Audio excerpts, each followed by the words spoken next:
ஆனால் இந்த பக்கம் பார்த்தா அவங்க திருநாமத்தினுடைய பெருமையை சொல்லணும்னு ஆசைப்படுறாங்க.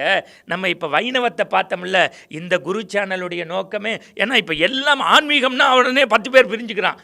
இவன் சைவமா, இது வைணவமா, அது வைணவம்னா இதில் வடகலையா தென்கலையா. மதங்களை பற்றியே இங்கே பேசவில்லை, மனங்களை பற்றித்தான் நாங்கள் பேசப் போகின்றோம். மனிதனாக இருப்பதற்கு ஆன்மீகம் உதவ வேண்டும் என்பதுதான் இந்த குரு சேனலுடைய நோக்கம். மெய்ப்பொருள் நாயனார் வேற ஒன்றுமில்லை, நெற்றியில் திருநீரு, கழுத்திலே உத்தராட்சம், இடுப்பில் காவி கட்டி வந்து யாராவது வந்தா மெய்ப்பொருள், அதாவது சிவவேடம் தான் மெய்ப்பொருள் அப்படின்னு நம்புறவர். முத்தநாதன் ஒருத்தன் ஆள்வழி கொண்டும் வாழ்வழி கொண்டும் தோல்வழி கொண்டும் வீழ்த்துவதற்கு நினைத்தா முடியல. மறைமுகமா வீழ்த்துவதற்கு ஒரு புத்தகத்தை வச்சுக்கிட்டு உரைவாள் கத்திய உள்ள வச்சுக்கிட்டு வேகமாக வந்தான். எதற்குன்னா முத்தநாதன் இந்த மெய்ப்பொருள் நாயனாரை வீழ்த்துவதற்கு. உள்ள வந்தோன்னு ஒரு காவலாளி நிக்கிறான், அவன் பேரு தத்தான்னு பேரு. எங்க போறேன்னு கையை பிடிச்சான். உண்மையான நல்ல செக்யூரிட்டி. அவனை பிடிச்சி என்ன ஏதுன்னா, உங்களுடைய மன்னனுக்கு மிக உகந்த இறைவனுடைய திருநாமத்தினுடைய பெருமையை சொல்லக்கூடிய உயர் பொருளை சொல்வதற்காக வருகிறேன்னா போய் சொன்னா மன்னன் வர சொல்லுனா. இவனை பார்த்தோன்னே அவன் எந்திரிச்சான், அப்படி வணங்க போனான். புத்தகத்தில் இருந்த அந்த உரைவாளை எடுத்து குத்தினா குருதி கொட்டுகின்றது.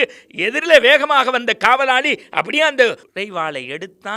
இந்த முத்தநாதனை குத்துவதற்காக போனான். அடுத்த வரி மெய்ப்பொருள் நாயனார் சொன்னார், தத்தா இவர் நமரே, தத்தா இவர் நமரே. அது சொல்லியிருந்த ஆவரேஜுங்க. அதுக்கு அடுத்த வரி சொன்னான் பாருங்க, இந்த ஊரின் எல்லை வரை கொண்டு போய் அவரை விட்டுட்டு வா. ஏன்னா அவருடைய வேடம் சிவவேடம்னா. ஒரு திருநீருக்கும் அவன் சொல்லக்கூடிய அந்த மந்திரத்திற்கும் எவ்வளவு மேன்மை என்பதை சேக்கிழார் கண்முன்னே கொண்டு வந்து நிறுத்துகின்றார்.